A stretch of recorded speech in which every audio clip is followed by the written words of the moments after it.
نقصان عوام کا ہوتا ہے، لیکن یہ عوام نبی پاک صلی اللہ علیہ وآلہ وسلم کے معاملے میں اپنی جان قربان کرنا اپنا فرض اولین سمجھتی ہے۔ اس لیے کبھی جو تیرے دل سے جمال مصطفیٰ گیا،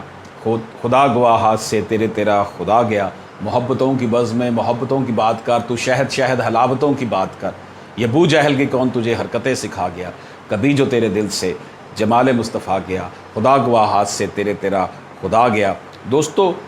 سب سے امپورٹنٹ بات یہ ہے، پروٹیسٹ ضرور کریں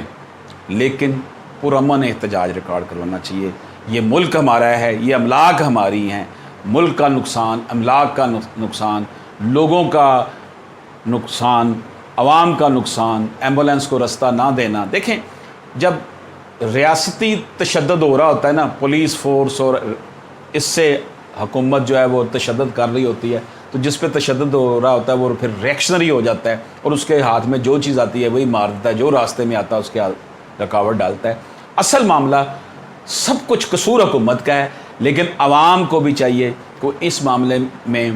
ہوش اختیار کرے کہ ہمارا دشمن جو ہے ہمیں لڑا کر اپنے مقاصد حاصل کر رہا ہے۔ نبی پاک صلی اللہ علیہ وآلہ وسلم کی محبت، آپ کی ناموس کے اوپر کوئی بھی جو ہے مسلمان اپنی جان دینے کے لیے ہر وقت تیار ہے، لیکن امن کے ساتھ پرامن ہو کر پروٹیسٹ کرنا چاہیے تاکہ یہ ملک جو ہے ایسے لوگوں کے ہاتھوں میں آئے، تاکہ اس ملک میں ایسے لوگ آگے آئیں جو ملک کے سماجی معاشی نظام کو درست کریں، تاکہ عوام الناس کی جو معاشی حالت ہے وہ درست ہو سکے اور عوام جو ہے اپنے